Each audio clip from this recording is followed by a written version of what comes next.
꼬리 지느러미를 자르시고 그리고 모든 지느러미의 방향은 생선의 머리를 기준으로 했을 때 이런 방향으로 나 있죠. 네. 그래서 만약에 위에서부터 아래쪽으로 자르다 보면 얘가 살짝 눌리면서 덜 잘리는 부분이 생길 수 있거든요. 맞아요. 그래서 항상 생선을 자르실 적에 꼬리 쪽에서 머리 쪽을 향해서 잘라주시는 거예요. 그래서 이렇게.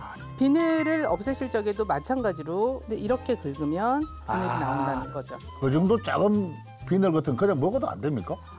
사실은 굉장히 소화가 안 되는 부분이거든요. 그래서 뭐 그냥 아무거나 정말 나는 돌을 먹어도 소화시키는 사람이다. 이 돌을 먹어도 소화시키는 사람이다. 이러면 굳이 안 하셔도 되는데. 만개하고 저는 묵어도 될 것 같아요. 근데 저거 안 해주면 이제 우리 또 셰프님 항상 말씀하신 비린내. 비린내의 원인이 될 수 있죠. 이 비늘 쪽이. 그리고 사실은 이 비늘이 가장 지저분한 쪽이죠. 그래서 아예 살 때 손질해 주세요라고 얘기해요. 자, 지금 보시면 안에 있는 내장을 뺄 거예요. 근데 보통의 경우 우리가 생선은 배를 갈라서 안에 내장을 빼는 방식을 많이 사용을 하는데 오늘은 제가 요 머리를 잘라내고 나면은 여기 내장이 보이잖아요. 네. 요 부분으로 이제 내장을 빼내 주시는 거죠. 그러면 요 눌러요? 배 부분을 좀 눌러주시면 그럼 나와요? 나오네. 나갈 구멍이 여기 분이 없잖아요. 그러니까 그냥 누르면 이렇게 야, 좀 이것도 팁이다. 나오거든요. 오, 나왔어. 이 부분을 이렇게 붙잡고 당겨주세요. 나온 부분을 굉장히 쉽구나. 와, 이렇게 당겨주시면 깔끔하게 나온다. 쏙 나오네. 야, 오늘 진짜 꿀팁 알았다. 그래서 안쪽으로 내장 쪽도 물로 같이 좀 씻어주시는 거죠.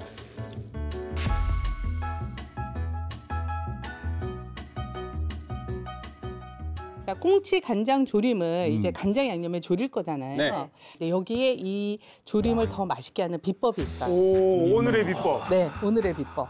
황금 보자기. 뭐지? 뭔가 가볍게 드셨거든요. 자, 제가 살짝 재웠다가 사용을 하게 될 건데요. 간장! 또 재웠다. 간장이 들어가면 안 되구나. 나는 매실. 매실. 매실은 형님 너무 달아지는 거 아닙니까, 형님? 물론 돌이 원래 달달하지 않니? 소금. 무엇일까요? 근데 소금을 비법으로 하기에는 너무 좀 흔해요. 흔해요. 그래서 저는 술 종류가 아닐까 싶어요. 그 술. 레몬? 당조림. 지금 사실 셰프님 말씀하신 술 같은 경우는 생선의 냄새를 없애주는 데 굉장히 중요한 역할을 할 수 있고 매실 같은 경우도 매실이 가지고 있는 그 산성 성분 때문에 또 비린내가 없어지는 효과가 있고 다 있네. 예, 맞는데 사실은 소금이 맞아요. 한 방에 맞췄어요.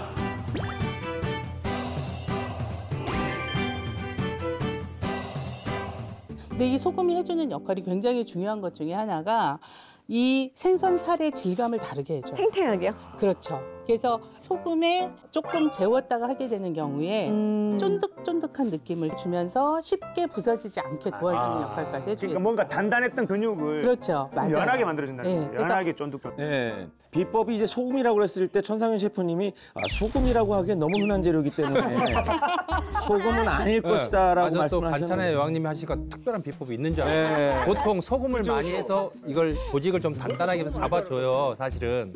설마 했죠, 사실은. 먼저 소금을 뿌려주시는 거예요.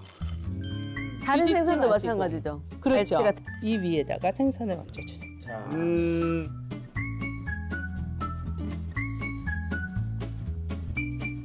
너무 많지 않은 양으로 해주시는 게 좋고 보통 이 상태에서 한 20분 정도 두시는 게 좋은데요. 20분. 저는 이제 미리 소금에 20분 이제 재워놓은 거. 재워놨어요. 그래서 이 상태에서 여분에 조금 녹지 않은 소금은 물로 씻지 마시고 그냥 털어내고 써주시면 돼요.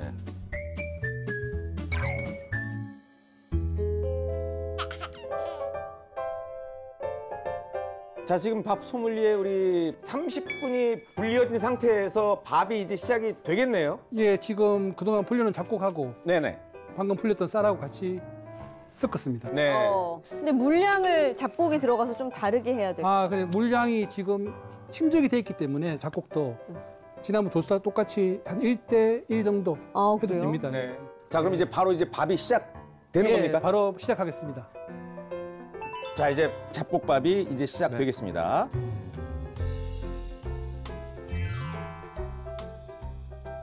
자, 저는 그러면 이제 빨리 작업을 해야 되겠네요. 밥이 되는 동안에 반찬 3가지를 만들어야 되기 때문에. 가능할까요? 네, 됩니다. 질문 안 하겠습니다. 아니에요. 질문은 하셔도 돼요.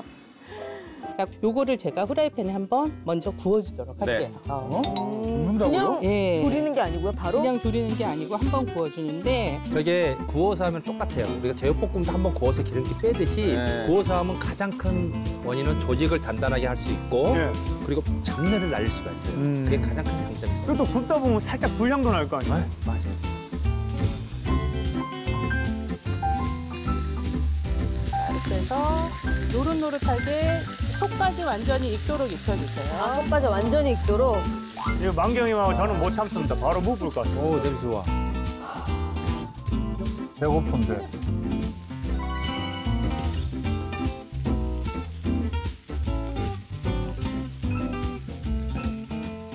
옛날에 포장마차 가면 꽁치 한 마리 그 진짜 딱 소주 딱 몇 잔 먹기는 그게 최고지. 최고예요, 최고. 네, 이 선반 냉장고에 이제 꽁치 그리고 뭐 낙지. 꽁장, 오늘 갑니까, 끝나고? 을지로 쪽은 아직 있죠. 서울에? 예, 무교동 쪽이랑 와. 그쪽. 와. 아, 근데 진짜 이거만 먹어도 맛있긴 하겠네요. 냄새 정말 좋네요. 전형적인 꽁치 냄새인데. 지금 계속 그냥 기다리고 계시네요. 예, 기다려야죠. 아, 밥은 시간과의 싸움입니다. 네. 밥하는데 정성을 들여야 되기 때문에. 자, 이제 조림만 하면 되는데 같이 곁들여서 들어가게 될 꽈리고추예요. 꽈리고추 그래서 사랑합니다. 포크가 왜 나와요? 예, 그대로 쓰면은 안쪽까지 조금 간이 안 배고 그다음에 자르게 되면 조금 지저분해지니까 안쪽까지 간이 잘 배라고 구멍을 좀 아, 거기에 포크를 가지고. 네, 그래서 포크로 이렇게 너무 많이 하실 필요 근데 그 안에 그러면 이제 간이 배에 들어가네요. 안쪽까지 간이 배에 들어가게 되죠. 팬에다가 바로 이제 양념을 넣을 거예요. 아니 다른 조림들은 보면 밑에 뭐 무나 야채 깔고 다 깔고 나서 고기 넣고 마지막에 양념을 하잖아요. 네, 그렇게 하는데 오늘은 그냥 들어가는 재료가 요 고추하고 그냥 꽁치뿐이 사실은 없는 상황이어서 물기 없이 약간 윤기나게 조리는 네네네. 스타일이거든요. 그래서 프라이팬에다가 그냥 여기에 설탕 넣고 간장 넣고 술 넣어주시고 맛술 넣고. 그리고 요거 올리고당이거든요. 아, 윤기 나게 예, 하는 거. 윤기 나는데 도움이 되게 조금 넣어주시고. 조청 넣어도 되고. 그렇죠. 후추 조금 넣어주시고 여기에 생강을 같이 넣어주시는데 생강이, 기름에 산생강이 들어가네요. 생강은 또 왜 들어가요? 그러니까 생강이 생선 맛을 잡아주는데 굉장히 중요한 역할을 하죠. 그러니까 비린내도 없애주기도 하지만 간장 양념하고 또 생강이 굉장히 좀 조합이 좋아서 특유의 그 양념 맛을 더 좋게 만들어주거든요. 편 말고 생강 술로 넣어도 되는 거예요? 아, 물론이죠. 만약에 뭐 나는 집에 다진 생강뿐이 없다 이러면 즙만 넣어주셔도 아, 괜찮아요. 즙만 다진 걸 다 넣으면 안 되는 거예요. 우리가 다 넣게 되면 사실 국물이 좀 지저분해져서 좀 향만 우둘두둘한 나게끔. 덕이가 그렇죠. 아, 어떤 말씀인지 알겠습니다. 그러면 이제 바로 이제 조리에 들어가면 되거든요. 자, 제가 양념장을 먼저 넣고 지금 불을 켠 이유가 보통은 우리가 왜 팬을 달구면서 이렇게 넣잖아요. 생강 자체에서 맛이 많이 우러나려면 너무 팔팔 끓고 있는 데서는 충분히 우러나질 못하니까 최대한 시간을 주면서 우러날 수 있는 시간을 주는 거예요. 그래서 바글바글 일단 끓여주세요. 바글바글 끓어야 전체적으로 양념이 고른 맛으로 혼합이 됐다고 볼 수 있거든요. 여기에 아까 구워놨던 꽁치 넣어주시고 고추도 같이 넣어주시고. 없네요, 그렇죠? 네, 이미 꽁치는 사실 익었잖아요. 아까. 그래서 지금은 양념장만 흡착시킨다라고 생각을 해주시면 돼서 국물이 쫀득한 느낌이 날 때까지 달달한 향 나요. 졸여주시기만 하면 돼요. 그쵸? 담궈. 아니, 뭐 달고나 향 같은 게 나는데요? 덜 달게 먹고 싶다면 설탕을 조금 덜 넣어도 되고. 물론이죠. 설탕 양을 조금 덜 넣으셔도 괜찮아요. 청양고추를 좀 넣어도 되죠, 매우. 물론이죠. 그래서 그거는 이제 식성에 따라서 조율을 해주시면 되고 졸여지는 거는 보시다시피 한 1, 2분도 안 걸리게 다 졸여졌거든요. 끝난 거예요? 네, 끝난 거예요. 생각처럼 그렇게 오래 걸리지 않게 그러니까 하실 우리가 수 있죠. 좋아하는 일식당에 가면은 도미간장 조림 있잖아요. 그렇죠. 예. 그 약식 맞아요, 그런 맞아요. 스타일인 것 같아요. 예. 그러니까 이제 그건 시간이 참 많이 걸리는데 네, 맞아요. 이거 같은 경우는 그거 먹고 싶을 때 이거 먹으면 돼요. 와우. 근데 윤기가 정말 맞아요. 촤르르네요. 남은 양념을 꽁치 간장절임. 고급 요리 됐다. 고급 요리. 네, 냄새 자체가. 지금 뭐 우리 소믈리에 박재현 선생님께서는 밥이랑 상관없이 꽁치의 시선이 아, 너무 냄새가 좋아. 네. 눈 봐봐, 눈. 네, 예. 냄새가 너무 막 좋아가지고 나오고 있어요. 빨리 먹고 싶어요. 지금 저 맛있는 제 찰진 밥에다가 지금 저 국물 탁 오, 떠가지고. 맛있겠다. 완성된 겁니다. 자, 네, 이렇게 해서 완성했습니다. 와. 자, 이렇게 해서 정미경 요리연구가의 꽁치 간장조림이 완성됐습니다. 알토란 포인트는요. 꽁치를 소금에 절여 밑간 및 생선살을 쫀쫀하게 한다. 꽁치를 구워 비린내를 날린다. 좀 더 자세한 레시피가 궁금하시면 알토란 꽁치 간장조림을 검색하세요.